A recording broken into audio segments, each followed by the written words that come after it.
எல்லோருக்கும் வணக்கம். Welcome to Anand's kitchen. இன்றைக்கி நாங்கள் சிக்கன் லிவர் பிரட்டல் எப்படி செய்கிறதுன்னு பார்க்க போகிறேன். கோழி ஈரல் பிரட்டல் அதுக்கு செய்வோம். நான் இதில் மெஷர்மெண்ட் எங்களுடைய அளவுக்கு தான் போட போகிறேன். இதில் ஒரு ராத்தல் லிவர் அப்படி வேண்டி வச்சுருக்கிறேன். அந்த அளவுக்கு தான் போட்டு செய்ய போகிறேன். இதில் கொஞ்சம் ஆயில் விடுறேன். இப்போ ஒரு 3 டேபிள் ஸ்பூன் ஆயில் விடுறேன். எண்ணெய் சூடாகுது.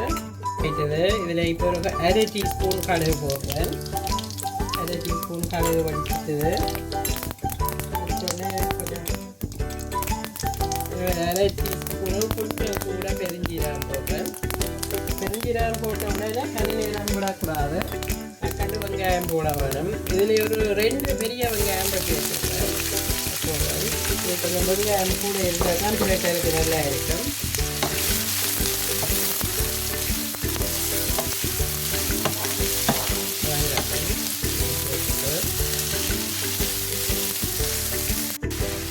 இப்போ வெங்காயம் போட்டு கொஞ்சம் வதங்குது. அப்போ இதில் ஒரு துண்டு இஞ்சி மட்டும் போடுறேன். ஒரு பீஸ் என்ன ஜிஞ்சர் கார்லிக் பேஸ்ட்டும் போட போகிறேன். ஃப்ளேவருக்கு போட்டுட்டு இதில் 2 பீஸ் வெம்பயம் போடுவேன். வெம்பையில் 2 வதக்கணும். இது ஹை ஃப்ளேமில் தான் வச்சுருக்க வேணும். கொஞ்சம் போட்டுட்டு இந்த முதலுக்கு கொஞ்சம் நேரம் ஹை ஃப்ளேமில் வதக்கினீங்கன்னா தான் அந்த லிவரில் உள்ள ஓயில் எல்லாம் இந்த தண்ணி குயிக்காக வத்தம். இல்லாட்டி கொஞ்சம் உடைஞ்சி வர பார்த்தோம். இப்போ பார்த்தீங்கன்னா இந்த வெங்காயம் எண்ணெயில் வதங்கி வந்துட்டு கோல்டன் ப்ரௌனாக பச்சை மிளகாய் போடுவோம். இதில் நான் 3 பச்சை மிளகாய், பெரிய உரைப்பில்லாத பச்சை மிளகாயும் 2 ரொக்கெட் சில்லியும் போட்டுக்கிறேன். பச்சை மிளகாய் போட்டுட்டு லிவரை போடுவோம். தண்ணியெலாம் போட்டிங்கன்னா நல்லா இருக்கும்.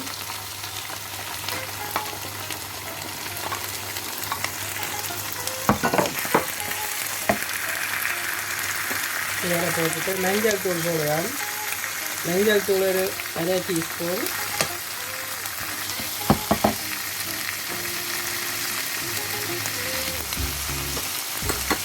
உப்பு இப்போ இதில் ஒரு 1/2 டீஸ்பூனு கொஞ்சம் கூட போடுறேன்.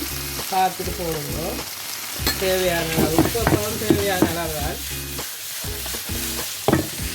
பிரட்டி வச்சுட்டு ஜிஞ்சர் கார்லிக் பேஸ்ட் ஒரு 1 டீஸ்பூன் போடுறேன். சில பேர் ஜிஞ்சர் கார்லிக் முதல்ல எண்ணெய்களையும் போட்டு வதக்கிறத இப்படி போட்டால் கொஞ்சம் அந்த லிவர் இந்த ஃப்ளேவர் இருக்கும். எண்ணெய்களை போட்டு வதக்கிக்க அந்த ஜிஞ்சர் கார்லிக் ஃப்ளேவர் போயிடும். அது லிவரில் ஊறாது. லிவரில் கொஞ்சம் ஊறினா அந்த லிவர் வெடிக்கொண்டு இருக்காது. இதில் 1/2 டீஸ்பூன் அது போச்சு. 1/2 டீஸ்பூன் சீரக பவுடர் போட்டேன். 1 டீஸ்பூன் மல்லி பவுடர் போட்டேன். Coriander powder. இதில் 1 டீஸ்பூன் தனி சில்லி பவுடர் போட்டேன். தனி மிளகாய்த்தூள்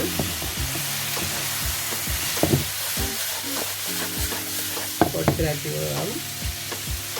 கொஞ்சம் நாள் இது லிவர் சின்ன நாய் நீங்கள் வெட்டக்கூடாது. கொஞ்சம் பெருசாக வெட்டினா தான் கரையாமல் இருக்கும். அப்படி இந்த பதத்துண்டில் சின்ன வெட்டாமல் அப்படி இந்த சைஸில் வெட்டிங்கன்னா பச்சை மிளகாயும் சும்மா நான் நடுவில் கீறிட்டு தான் போட்டிருக்கிறேன். முழுசாக தூளாயும் வெட்டி போடலாம். சின்ன சின்ன நாயும் நீங்கள் வேணுமெண்டா அந்த உரைப்பு அப்படியே வதங்கி வரையக்கூட நல்லா இருக்கும். வந்துட்டு முழுசாக போட்டுலாம் கொஞ்சம் வதங்கட்டும். இப்போ வதங்கி வந்துருக்குது. இப்போ தண்ணி ஃபுல் நெருப்பில் விட்டு தண்ணி வற்றின உடனே கொஞ்சம் குறைச்சி விட்டுறேன் நெருப்பை. அதே பிறகு நீ கொஞ்சம் குறைச்சி விட்டு தான் செய்ய வேணும். இப்போ பார்க்க உப்பு காணாமல் இருக்குது. கொஞ்சம் முதல் 1/2 டீஸ்பூனு கொஞ்சம் கூட போட்டேன்னா இன்னும் ஒரு 1/4 டீஸ்பூன் அப்படி உப்பு போடுவேன். தண்ணி இப்படியே இல்லைன்னா அந்த லிவர் கழுவின தண்ணியில் தான் அது அவிஞ்சது. அதனால் ஒரு கொஞ்சம் தண்ணியும் விட தேவையில்லை. இனி இதில் கறி பவுடரை போடுவோம். எங்களை ஸ்ரீலங்கன் ரோஸ்டர் கறி பவுடர்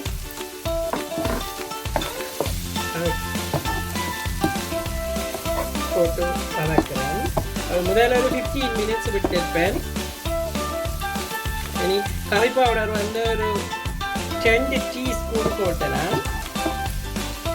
உங்களோட உழைப்புக்கு ஏற்ற மாதிரி போடலாம். உப்பு, பவுடர், புளி எல்லாம் தூள் எல்லாம் உங்களோட உழைப்புக்கே போடலாம். உப்பு புளியாகவே வேண்டிய டேஸ்ட்டுக்கு தான் போடுவினோம். பார்த்தீங்கன்னா இப்போ ரெண்டு வந்து கொண்டு இருக்குது பொரிஞ்சு. இதுக்கு வெங்காயம் வேணுமெண்டா இன்னும் கூடவும் போடலாம் வெங்காயம்.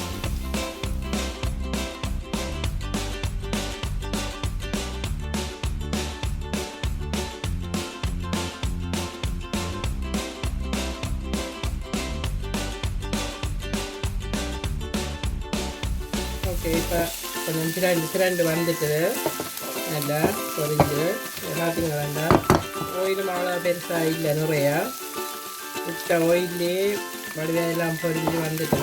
உங்களுக்கு கூட ஆயில் வேணுமென்னா விடலாம். இப்போ எல்லோரும் ஆயில் குறைவு தானே, அதுக்காகத்தான் நாங்கள் ஆயில் குறைச்சி பாவிக்கிறது.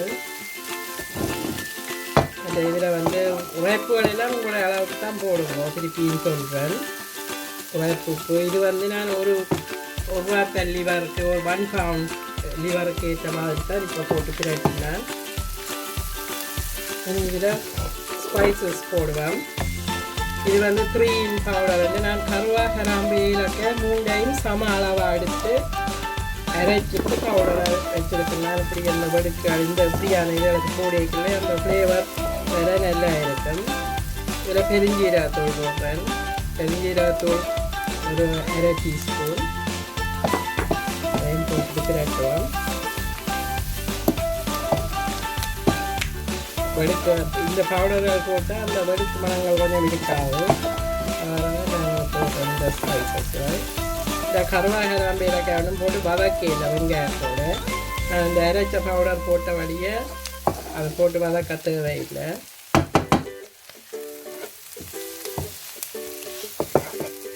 இது இப்போ வறுவட்டு வந்துட்டுது. பெருஞ்சீரகத்தூள் எல்லாம் போட்டு நல்லா ஃப்ளேவராக இருக்குது. இனி இதில் கருவேப்பிலையை போடுவேன். கருவேப்பிலை வந்து நான் கடைசியாக இதுக்கு போடுறேன். அதான் ஃப்ளேவராக இருக்கும். கருவேப்பிலை போடைக்க அப்புறம் கிழிச்சு போட்டிங்கன்னா அதில் ஒரு ஃப்ளேவர் வரும். பெருஞ்சீரகத்தூள் வந்து இது நான் வறுத்து அரைச்ச பெருஞ்சீரகத்தூள் தான். உங்களுக்கு வேணுமென்றா நான் வறுத்து அரைக்கிறது இன்னும் ஒரு வீடியோவில் காட்டுவேன். இந்த பவுடர்கள் இதெல்லாம் ரெடி ஆகிட்டு வெந்நீராக்க போடுறேன். ட்ரான்ஸ்ஃபர் பண்ணிட்டு காட்டுவேன். சிக்கன் லிவர் பிரட்டல் எல்லாம் செய்து ரெடி ஆகிட்டு நீங்களும் அப்படி செய்து பாருங்கோ. நாங்கள் சாப்பிடக்குள்ள தான் தேசிக்காய் அப்படி விட்டு சாப்பிட்றது. உங்களுக்கு எப்படி விருப்பமோ நீங்கள் அப்படி விட்டு சாப்பிடலாம். விடலாம் சாப்பிடக்கையும் விடலாம். அதில் பிரச்சனை இல்லையாவே இந்த விருப்பம். இந்த வீடியோ உங்களுக்கு பிடிச்சிருந்தால் லைக் பண்ணுங்கள், கமெண்ட் பண்ணுங்கள், ஷேர் பண்ணுங்கள், மறக்காமல் சப்ஸ்கிரைப் பண்ணுங்க. தேங்க்யூ, பாய்.